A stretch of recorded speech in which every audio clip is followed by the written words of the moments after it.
Buenos días a todo el público puertorriqueño y a las puertorriqueñas también, a toda nuestra audiencia virtual. ¿Cómo están? Buen día, Estelí. Gusto de compartir contigo a las 11 opinando. Así que adelante con una discusión serena que tendremos aquí sobre distintos ámbitos pues del acontecer político puertorriqueño, ¿verdad?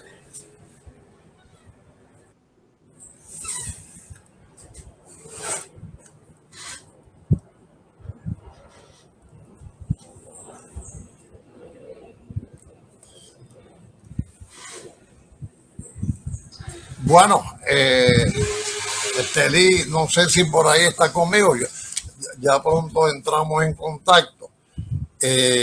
En esta nueva edición, ¿verdad? De a las 11 opinando, pues nos interesa ver un poco, pues, cómo se comportan los propulsores de una estadidad prometida eh, en muchos sentidos, que en el pasado ha fracasado, ¿verdad? La estadidad como opción de los pobres.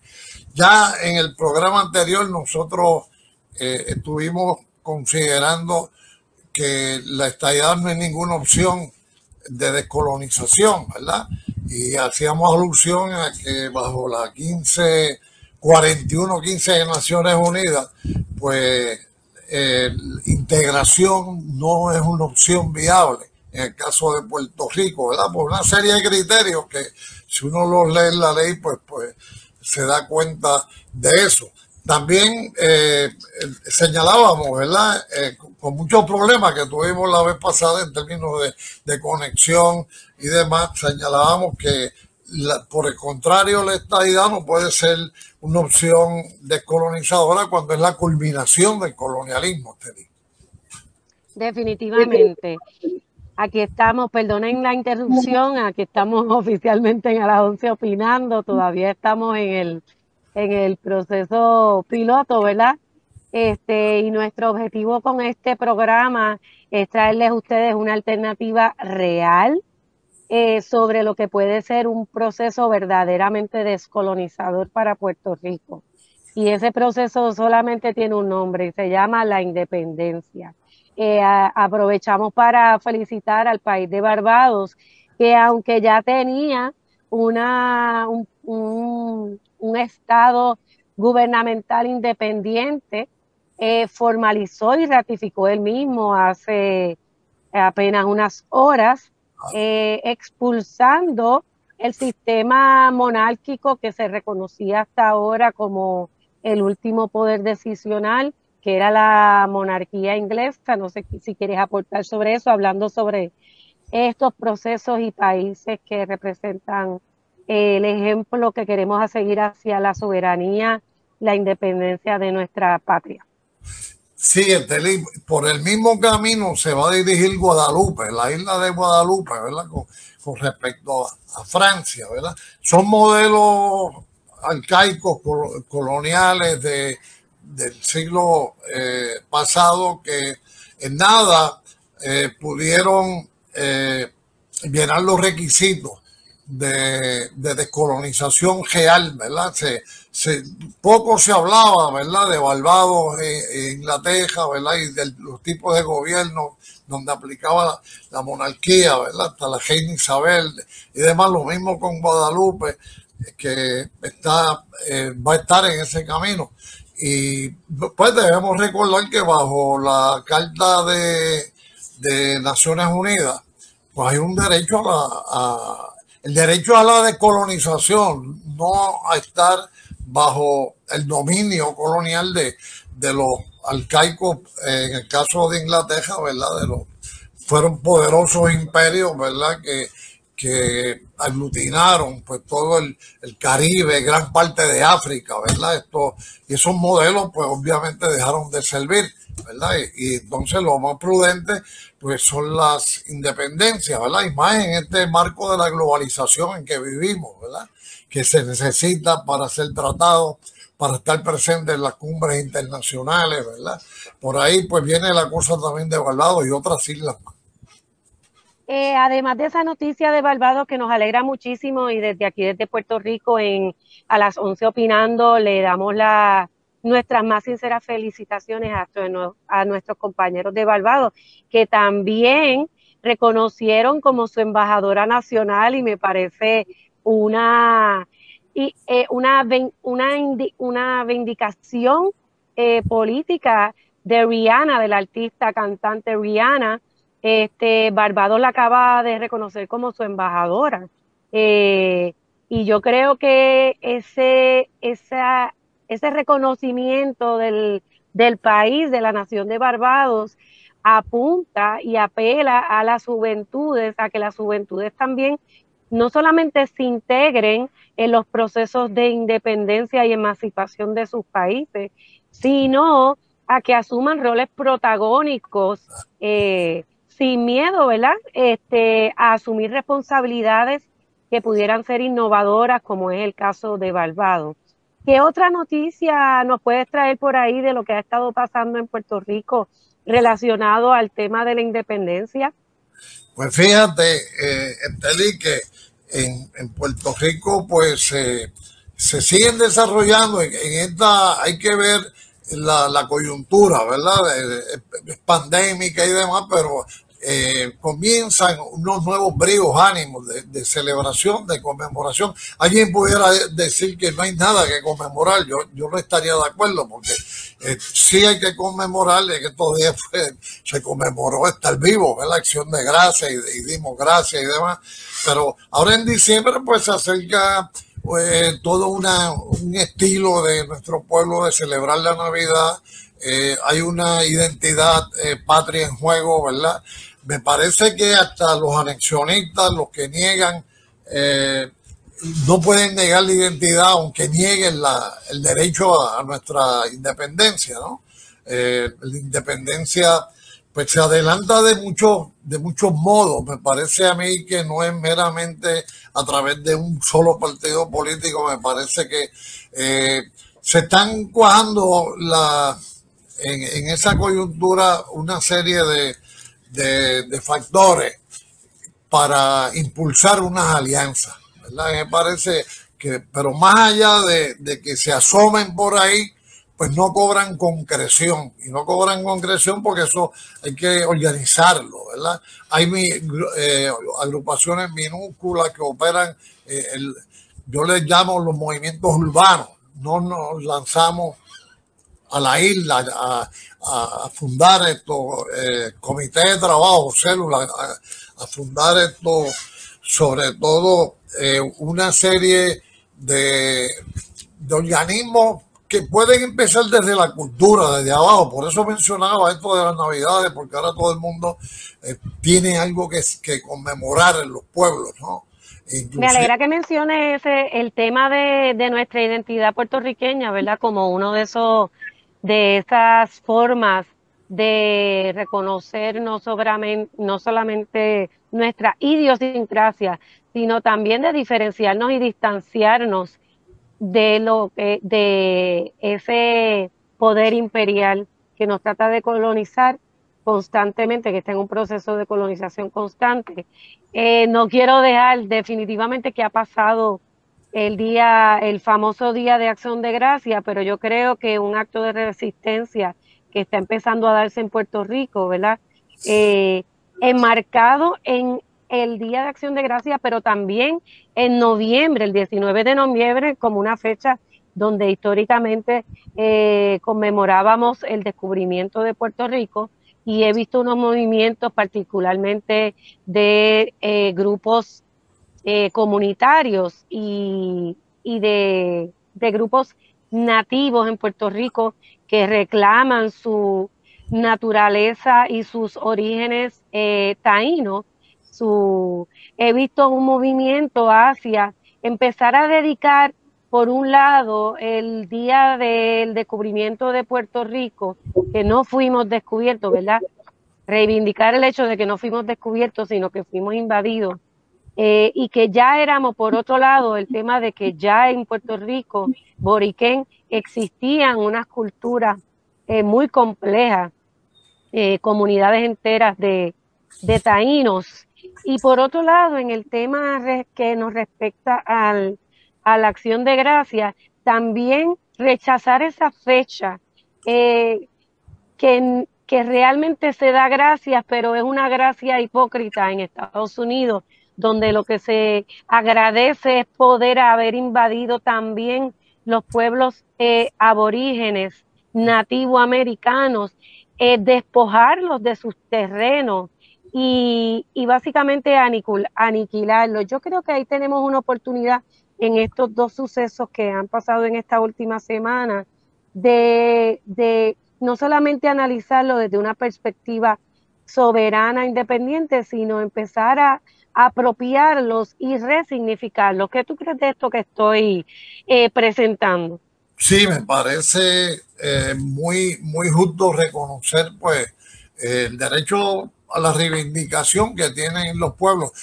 También estoy pensando en los colectivos culturales que han venido a menos. Yo mencionaba en la pasada semana que centros culturales que estaban muy activos pues prácticamente desaparecieron o están en la inactividad todavía. Pero sin embargo, la semana pasada se conmemoró el 41º Festival de la Montaña, fíjate, en Aybonito. Y allí estuvo Joy Brown, estuvimos con Roy el sábado. Y es un colectivo que todos los años conmemora ese festival. Y entonces se hace el tradicional junte de trovadores, ¿verdad? Que es una competencia que apoya a las cooperativas del pueblo, a la cooperativa del pueblo, y también colectivos que dan a conocer pues el poder. Alguien me podrá decir que eso es populismo, sí, pero sin populismo pues no hay artesanos, no hay expositores, ¿verdad? De los santos de palo, de madera. Que ahora viene la Navidad y una cosa interesante es que la imaginería popular cobra mucho sentido en estos días. Por ejemplo, ya desde el siglo XVIII a finales, pues como los pobres no podían comprar los santos que venían de España, ¿verdad? Pues los hacían de madera, de palo, de maderas naturales nuestras, ¿verdad? Pero lo interesante es que lo ponían sobre burros, no sobre camellos, ¿verdad? Ahí tenemos la identidad de nuevo, ¿no? No sobre, aquí no hay camellos, bueno, pues los Reyes Magos llegan en burro, ¿verdad? Y llegan de Juana Díaz, como dice la canción, ¿verdad? De Gene Pérez, ¿verdad? Nos llegan de Juana Y como Díaz. reconoce el Papa, como han reconocido los últimos 3 papas. Sí, Mira, me dicen por ahí que tenemos que irnos a una pausa, ¿cómo no? pero cuando regresamos a las 11 opinando, vamos a estar hablando de la última semana, los últimos sucesos dentro de las organizaciones estadistas, anexionistas, y los últimos sucesos y criticando un poco sobre los sucesos. Particularmente podemos destacar el tema del alcalde de Cataño, que eso está bien caliente y que creo que hay tela para cortar ahí. Así que vámonos a una pausa aquí en A las 11 opinando y regresamos en breve. ¿Cómo no?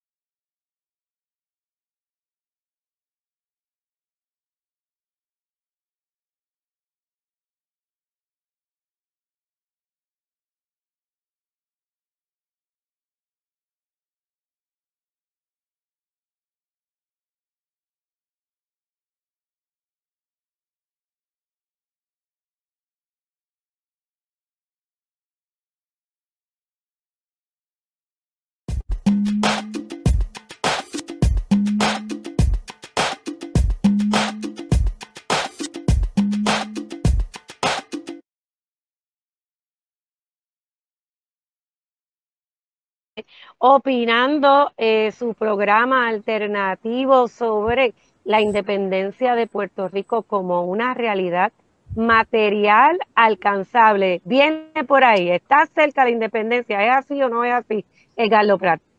Bueno, yo diría que no es que esté muy cerca por el hecho de que la hemos allá, la estemos adelantando nosotros de una manera increíble, sino porque el asimilismo está muy mal, ¿verdad? O sea, no es porque está cerca, porque la estadía está muy lejos, ¿verdad? Un poco... Y particularmente con ese tema que han traído, que está en la palestra ahora, con los estadistas eh, negando a su hijo, el alcalde de Cataño, quien ha renunciado a su escaño, siguiendo el modelo de corrupción, ¿verdad?, que ha permeado en ese partido, no sabemos desde cuándo. Yo me atrevería a decir que desde la época de Ferré. Cuéntanos un poco, Edgardo, sobre esa noticia que está ahora mismo en el comentario incluso de los estadistas que reniegan de ese tipo de personajes y que tratan de decir, por un lado, que el problema de la corrupción es uno individual, que no es del partido. Vamos a empezar por ahí. ¿Qué nos tienes que decir? Es interesante cuando se les aborda a estos personeros de la estadidad, ¿verdad? Y pienso ahora en este momento a Carmelo Ríos, que lo acaban de entrevistar, y entonces, él me comentó hace unos meses que ya él realmente no quería ser alcalde, ¿verdad? Sí, como un problema individual de actitudes del alcalde. Por eso hay que seguir señalando fulano de tal PNP y ponerle el título. Se acaba de, claro, uno no se alegra del fallecimiento de nadie, pero dan cuenta ayer del fallecimiento de Edison Mil Aldarondo, presidente de la Cámara de Representantes. Estuvo preso, confinado por corrupción, por violación por problemas sexuales con menores. Y inmediatamente tenemos que decir del PNP, del Partido Nuevo Progresista. Inmediatamente ponerle el apellido, ¿verdad? Porque también nos vienen con eso de que los demás son iguales, de que azules y rojos y colorados, según lo hacen estos, lo hacen los otros. Bueno, yo no conozco del independentismo personajes de ese tipo de acciones que hayan cometido ese tipo de acciones incorrectas. Todo lo contrario, escucho que somos gente que ayuda a liberar a la mujer, al movimiento obrero, que somos los que estamos activos protestando porque no se destruya la universidad pública, la única que tenemos. Pero en fin, hay que enfrentar de frente ese tipo de comentarios escurridizos, ¿verdad? De que esos son actitudes individuales, que ese no es el PNP. A mí me gustaría que un día pues se haga, porque debe haber aquí un periodismo más activo. Reconozco que hay algunos muy buenos y hay un centro de periodistas investigadores, que le llaman centro de periodismo investigativo. Para mí me gustaría en una hemeroteca, cogerle en la hemeroteca de la universidad, hacer un listado, ¿verdad? Mes por mes, año por año, y veremos que son cientos los casos que tenemos repetidos. Precisamente, y me alegro que hayas traído el tema de Abel Misla, la muerte de Abel Misla. Es un bochorno que el PNP, el Partido Nuevo Progresista, todavía prefiera recordarlo como un líder dentro de su colectividad, cuando fue acusado no solamente por violar a una menor que era su hijastra, sino también por haber influido en el escaño. O sea, él estuvo directamente involucrado en interferir en la contratación de contratistas dentro del Departamento de Educación.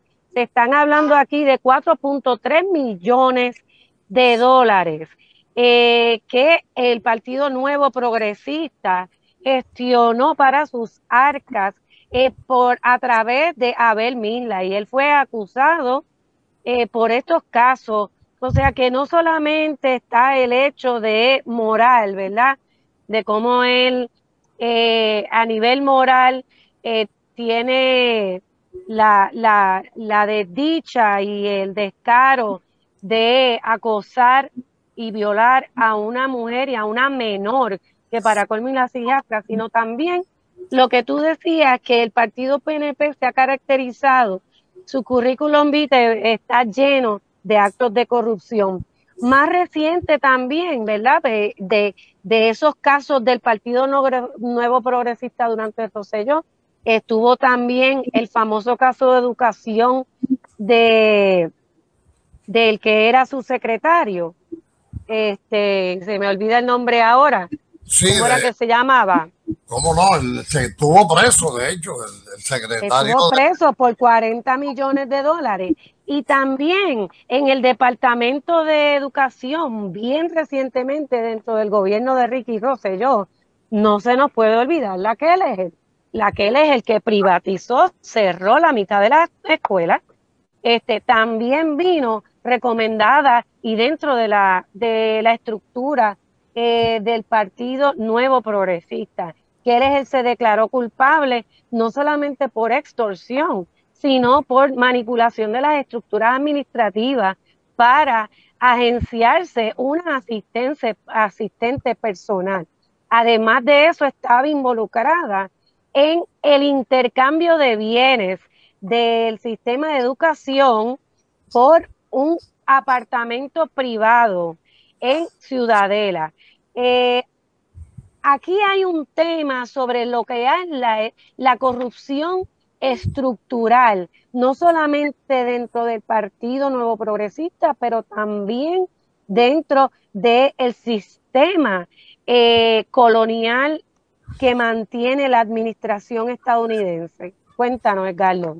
Sí, hay una memoria corta, ¿verdad? Una memoria muy corta de nuestro pueblo y por eso suceden de forma repetida este tipo de acciones en contra del pueblo, de robos, saqueos de fondos federales, de contratos leoninos, ¿verdad? Y de figuras como esta que estamos mencionando, ¿verdad? Y la que acaba de renunciar, ¿verdad? En el pueblo de Cataño, que también está muy repetido, ¿verdad?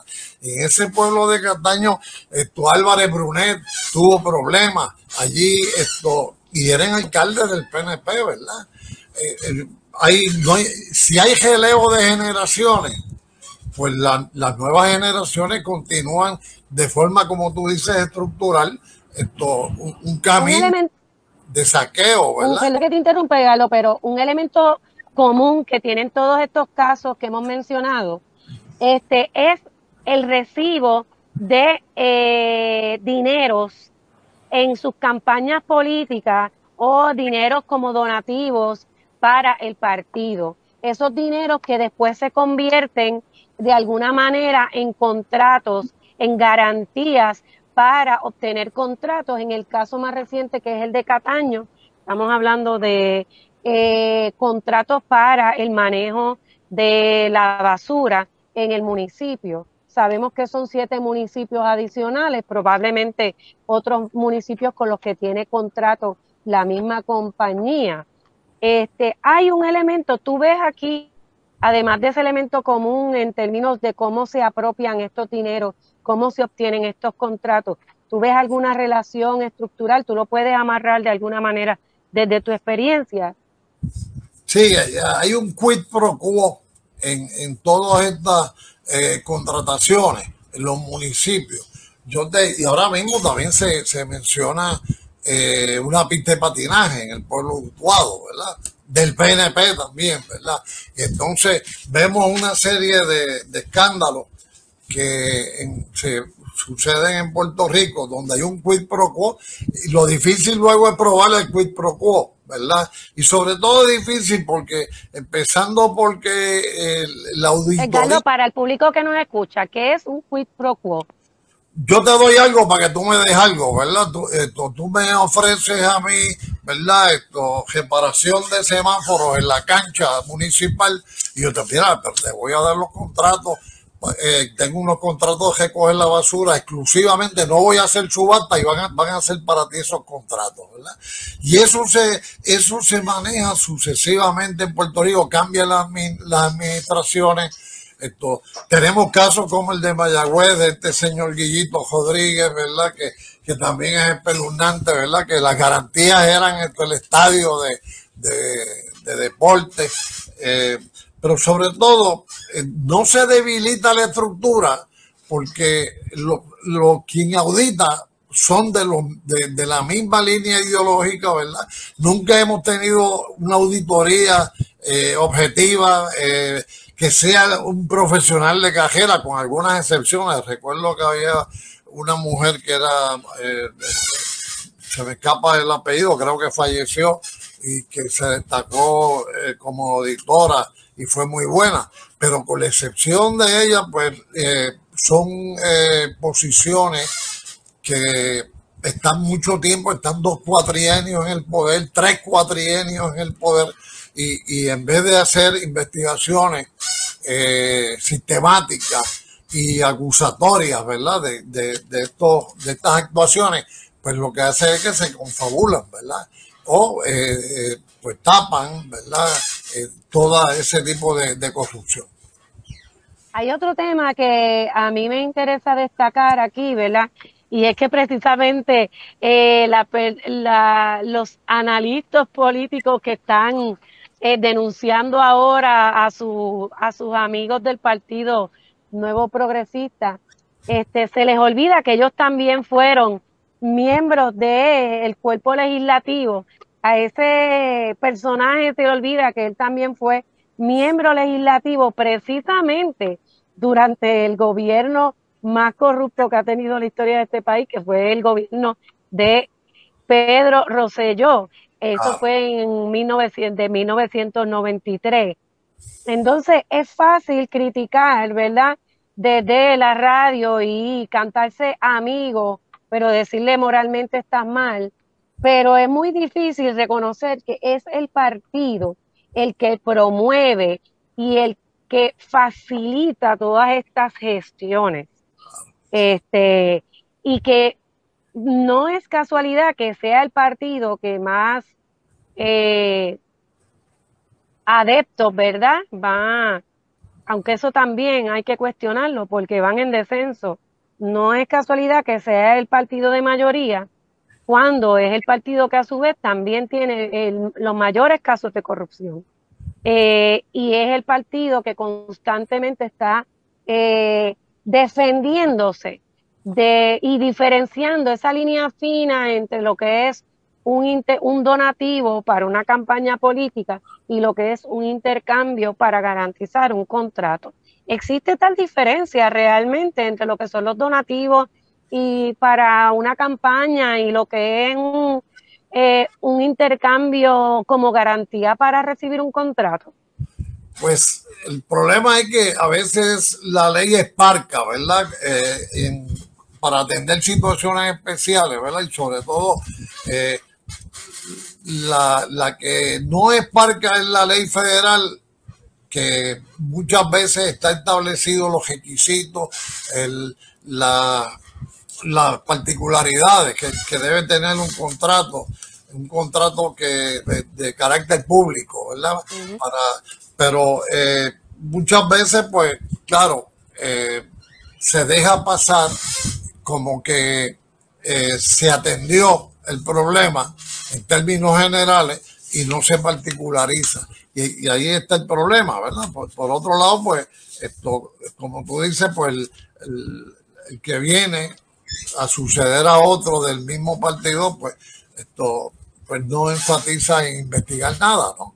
Y nos enteramos porque cuando ya es un escándalo mayor, ¿verdad? Y cuando a veces la prensa hace su trabajo como Dios manda, y sobre todo pues los mismos legisladores que todavía tienen la cara, pues no, todavía tienen vergüenza, ¿no?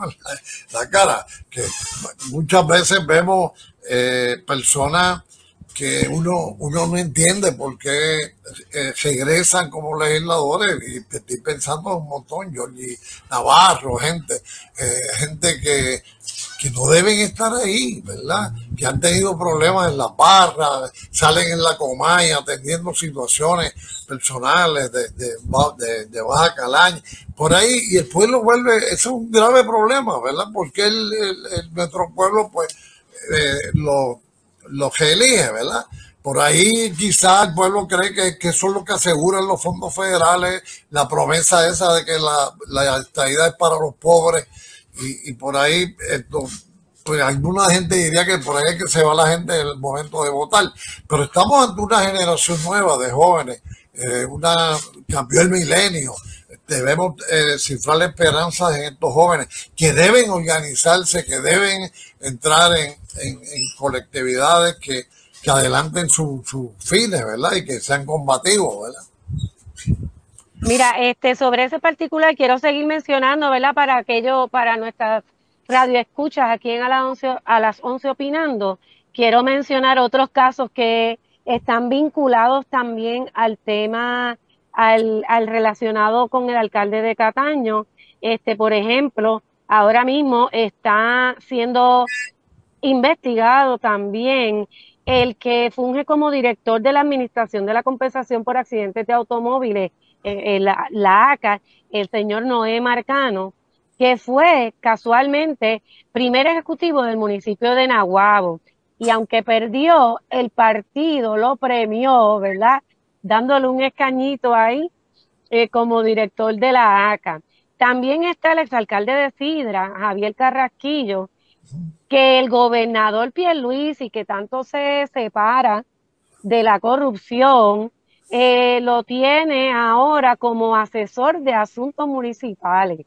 O sea que hay una relación muy directa y hay un proceso interno del Partido Nuevo Progresista de acomodar de Claro. ese partido que administra la colonia con el favor de Estados Unidos, hay una intención y hay una estructura que acomoda también a sus miembros o políticos que salen desfavorecidos de las elecciones. Y esto es bien importante porque estamos viendo un partido que en vez de reconocer la voluntad del pueblo, como pudiera ser en un proceso democrático al que ellos tanto nombran, están tomando constantemente medidas antidemocráticas, favoreciendo y acomodando a estas personas, a estas figuras que el mismo pueblo, que los mismos residentes de sus municipios les han dicho que no los quieren. Y aquí podemos mencionar dos de nuevo, ¿verdad? Para que no se nos olvide. Noé Marcano, que era primer ejecutivo de Naguabo y salió desfavorecido, y de nuevo Javier Carrasquillo, ahora como asesor de asuntos municipales para el propio gobernador Pedro Pierluisi. Yo creo que esto es importante resaltarlo porque en el país que nosotros queremos y en el país independiente, soberano, en esa independencia a la que vamos, no podemos movernos sin pensar que nuestro país no debe admitir la corrupción. No hay espacio para la corrupción en nuestro país. Y hay que recordar que esta corrupción está también fomentada por el parasitismo de fondos federales. Y ya lo decía en el verano del 2000 un fiscal federal cuando fue citado diciendo en Puerto Rico la corrupción tiene nombre y apellido. El nuevo Partido Progresista, el Partido Nuevo Progresista. Yo creo que con esto nos podemos ir una pausa, ¿verdad, Carlos? Aquí en A las 11 opinando. Claro. Regresamos en breve para hablar más sobre las alternativas de país que les propone la independencia, los independentistas de Puerto Rico. Venimos en breve. Perfecto.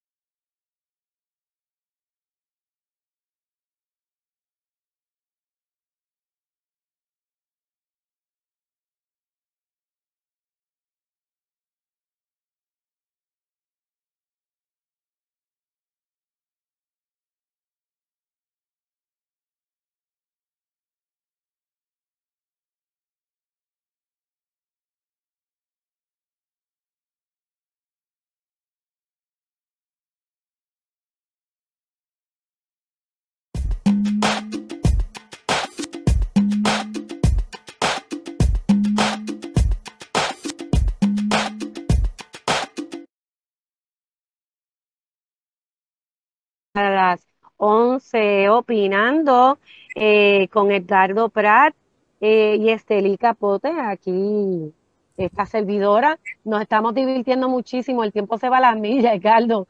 Sí, Pero es que el Partido Nuevo Progresista, este partido colonial, nos da pues tela para cortar, siempre están metiendo en problemas a nuestro país, prestándose para el chanchullo. Y precisamente hablábamos del tema de la corrupción, no solamente de los esquemas de corrupción, no solamente por el caso del alcalde de Cataño, sino otros casos que han salido a la luz pública y que se espera que la Corte Colonial Federal esté dando a conocer 6 casos adicionales. Pero en este segmento quisiéramos dedicarnos a una nota más positiva y Edgardo que nos hable un poco sobre propuestas o modelos para atender la corrupción en países soberanos. Sabemos, hay muchos ejemplos sobre esto. Quisiera que me menciones algunos.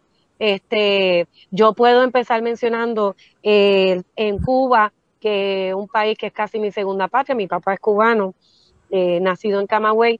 En Cuba la corrupción es un tema que se trata con mucha severidad y es objeto, persona que haya sido convicta, que sea convicta corrupta, va a ser objeto de la marginación total por parte del gobierno, pero también socialmente. No hay espacio y la premisa es que no hay espacio para robarle al pueblo en estos países dedicados en donde el bienestar social es la prioridad. ¿Qué otro modelo otros modelos puedes mencionar y cómo se atienden? sí, Telí, fíjate que la soberanía debe garantizar y debemos partir de ahí, ¿verdad? Del concepto de la toma de decisiones en asuntos internos y externos de un país, ¿verdad? Nosotros somos un país sin soberanía, aunque somos una nación, ¿verdad? Somos una nación intervenida por otra, porque el concepto nación es sociológico, cultural, pero la soberanía nos debe garantizar una toma de decisiones atendiendo a nuestras propias necesidades. O sea, no que otros tomen las decisiones por nosotros, ¿verdad? Y si tenemos una clase enferma de corrupción, como él es repetido en Puerto Rico bajo el coloniaje, pues el pueblo siempre tiene la capacidad de remover, ¿verdad? Porque el pueblo pues debe tener la soberanía en la toma de decisiones y echar abajo pues toda esa corrupción y lo que se asemeja a ella. Pienso en Honduras, tú estás pensando en Cuba, yo estaba pensando en Honduras, que en estos días eligió a Xiomara De Celaya, sí. Zelaya. Estamos muy contentos y nuestras felicidades a la nueva presidenta de Honduras, Xiomara de Celaya. Xiomara de Zelaya, pues vino a ser una alternativa del pueblo, de las clases populares y hasta de esos mismos que estaban en el partido oficialista, que fue cansado de que nada cambiara, que la única opción era emigrar y arriesgar sus vidas emigrando. Pues esto me parece que promete que hay modelos todavía en el contexto de la soberanía, aunque sea un país empobrecido, ¿verdad? Lleno del problema de los carteles o pueblos que están sometidos a una pobreza extrema increíble. En el caso de Puerto Rico, pues me parece que tenemos que tener claro que hay que adelantar la independencia en todos los niveles, ¿verdad? Me refiero al trabajo día a día, no solamente con fines electorales, ¿verdad? Para participar en elecciones. Y ahí para participar en unas elecciones, pues sería bien importante ir trabajando unas alianzas, si es que vamos a estar trabajando en esos medios electorales, ¿verdad? En esa alternativa electoral. Pero me parece que las coaliciones son bien importantes. En la historia de Puerto Rico prohibieron las coaliciones bajo la ley electoral nuestra se prohibió la coalición, las alianzas, específicamente porque verdaderamente funcionan. Fíjense que aquí se da la alianza, el Partido Unión de Puerto Rico, 1904, cuando se funda, es un partido que pretendía hacer una unión de dos partidos, de tres partidos. Uno que nacía, que creó Matienzo Cintrón, ¿verdad? Y luego, cuando surge el Partido Socialista Obrero y hace una gran demostración en el 18, surgirá la Alianza Puertorriqueña en el 24, ¿verdad? Y de hecho ganó la Alianza Puertorriqueña de unionistas y republicanos para derrotar a socialistas. Luego, y ganaron dos elecciones, el 24, 28, en el 32 surge la famosa coalición que nuestros abuelos por ahí no se cansaban de mencionar. En los tiempos de la coalición, claro, porque eso coincidía con la Gran Depresión de los años 30 y funcionó esa coalición. Y la unión tripartita que le llamaban la mogolla, todo eso. Y de manera que las alianzas funcionan. Están prohibidas bajo la ley electoral. Escuché el otro día a Denis Márquez del PIB, del Partido Independentista, sugerir que se va a trabajar en que se restablezca, que se permitan alianzas. Pero tácticamente, fuera de la ley electoral, nosotros los independentistas tenemos que hacer esas alianzas, ¿verdad?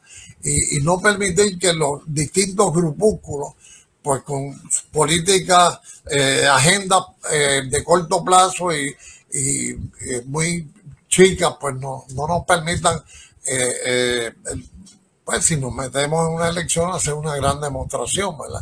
Así que, Carlos, yo quisiera resaltar una diferencia, ¿verdad? En los países soberanos, independientes de corte socialista o donde el interés común, el pueblo, no solamente rige el gobierno, organiza el Estado, sino donde es el interés apremiante, es el fundamental, es el pueblo, versus estos países como sería el caso de Estados Unidos, que también son independientes, pero donde el interés está ubicado en la protección de las corporaciones, ¿verdad? Yo creo que hay una diferencia grande en estos países. En el caso más extremo, pudiéramos decir China. China, la corrupción por este mismo tema de que se entiende la corrupción como un robo al pueblo directamente, un robo a las capacidades de desarrollar esfuerzos y políticas públicas, trabajos concretos para el beneficio del pueblo. En estos países yo veo que las políticas anticorrupción son muy contundentes. Por ejemplo, en China hace un año fue corrupto un senador, o lo que sería análogo, fue corrupto, no, se declaró culpable a un senador que cometió actos de corrupción, y no solamente se les despojó de su posición, sino que en contra, ¿verdad? Lo que diría la Comisión Internacional por la Pena, la Comisión Mundial en contra de la pena de muerte, fue al paredón, como decimos, ¿verdad? Sin embargo, tú ves que en estos países, esto como una acción dramática, ¿verdad? Y sin embargo, en estos países socialdemócratas, donde lo que se defienden son las corporaciones, la corrupción se ve como un delito menor, donde en los mejores de los casos, la persona que es identificada corrupta, se le cobra una multa, no se le obliga a devolver los fondos de los que se apropió ilegalmente, y en algunos casos como el de Kelleher ni siquiera cumplen cadenas en cárceles, ¿verdad? Víctor Fajardo, se le tocaron 11 añitos ahí, el Departamento de Educación, que no nos acordábamos del nombre ahorita. Sin embargo, Kelleher lo único que le tocó fue un año de arresto domiciliario. Entonces vemos en estos sistemas, ¿verdad? El sistema independentista que nosotros queremos promover que va hacia el bienestar común, donde el pueblo es el que tiene la verdadera democracia y la toma de decisiones, donde sí la corrupción es extremadamente importante atenderla y precaverla de manera radical versus los países socialdemócratas. Me gusta llamarle los países de las democracias corporativas, donde la corrupción se ve como un error, ¿verdad?, moral leve y Sí. no tiene una pena dramática. ¿Qué tú crees de este planteamiento que estoy haciendo? ¿Qué te parece? ¿Qué puedes abonar o Sí, discutir? la repercusión cuando se trata de crímenes económicos pareciera pues no tener un efecto para que la población en general, ¿verdad? El pueblo recapacite en sus acciones, ¿verdad? Porque total, eso es un problema económico y hay que defenderse dentro del sistema que tenemos. Por ahí esto se justifican de ese modo, ¿verdad? Claro, la soberanía, volviendo al tema, nos permite una economía nacional, ¿verdad? Y nos debe permitir la no intervención, que no haya lugar al intervencionismo en la toma de decisiones, ¿verdad? Claro, vivimos hoy en día en un capitalismo neoliberal salvaje, ¿verdad? Donde las corporaciones multinacionales que tú mencionabas, pues no se ciñen por ninguna leyes estatales, ¿verdad? De hecho, se salen de ese ámbito de lo estatal, ¿verdad? Por el principio mismo del capitalismo, ¿no? De la no intervención del Estado en la economía. Y entonces, compañías como todas estas que vimos ahora, el día de ayer, del Monday, el Cyber Monday, ¿verdad? De Amazon y toda esta compañía, pues se escapan de cualquier legislación para pagar impuestos y demás, o le cambian el nombre, o si es un monopolio, se coaligan con 3 monopolios más y hacen un oligopolio y una multinacional intocable.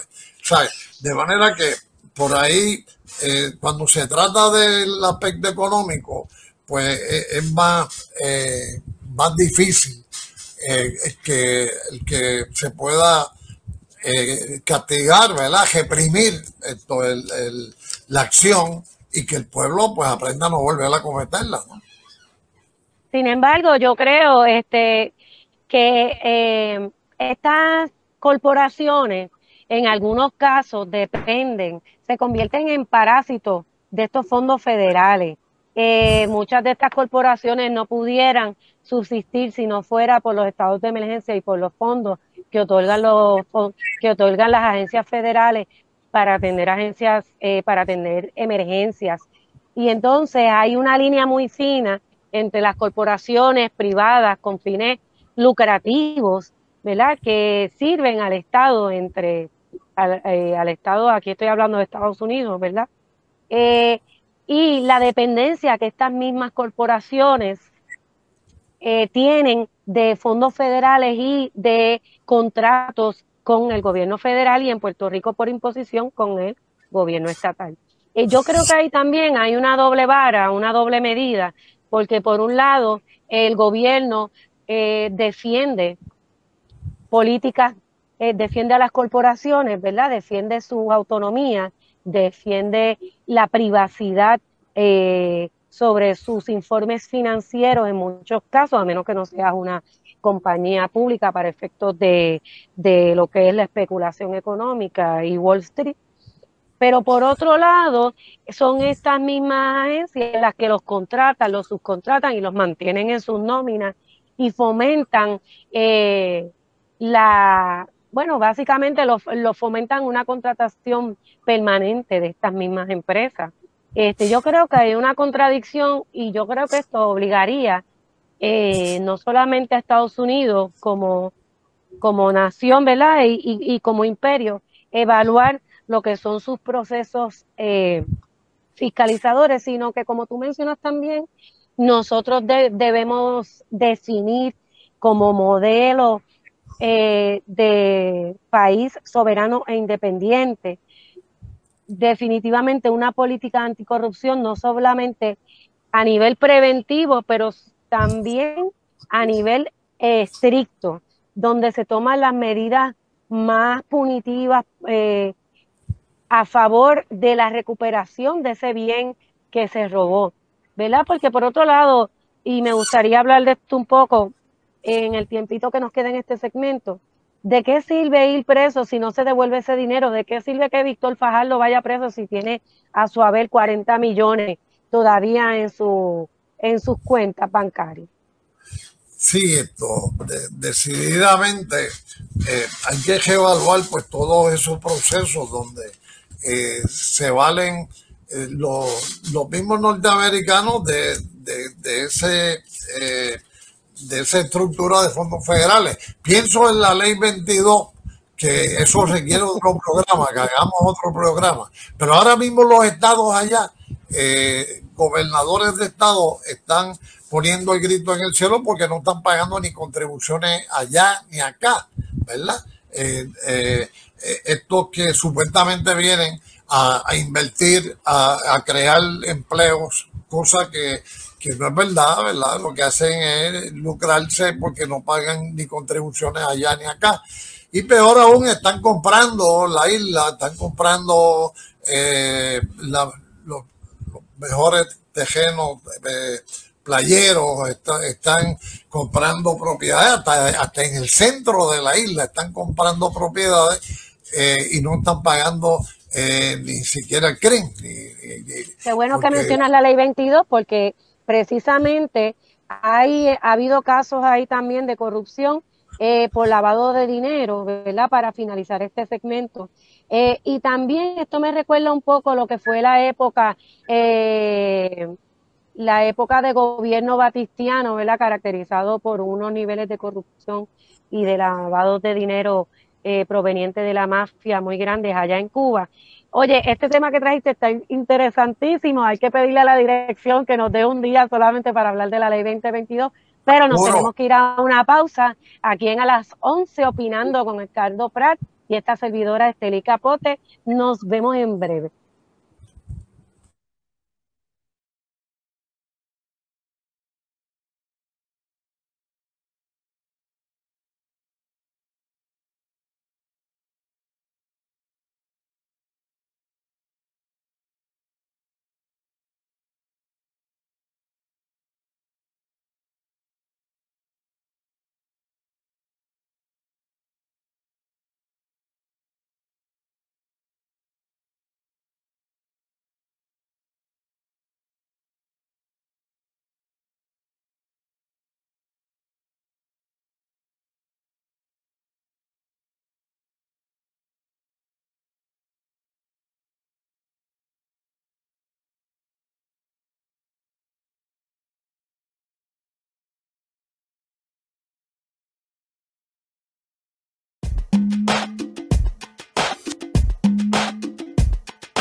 Opinando, gracias a todos nuestros auspiciadores que los vieron ahí en la pantalla.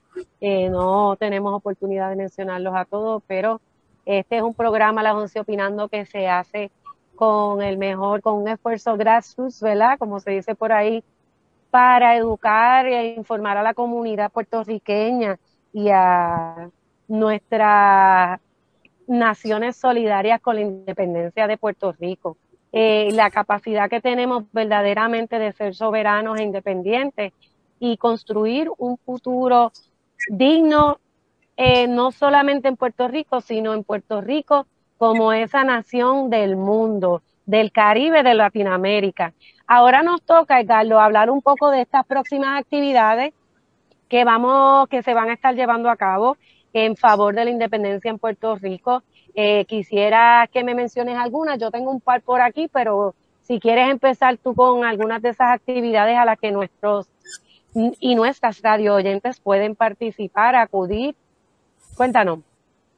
Bueno, nosotros vamos a, como te decía anteriormente, a ver en nuestra patria toda una exhibición de tradición navideña, ¿verdad? Yo creo que las personas tienen un gran interés en salir a ver festivales, ¿verdad?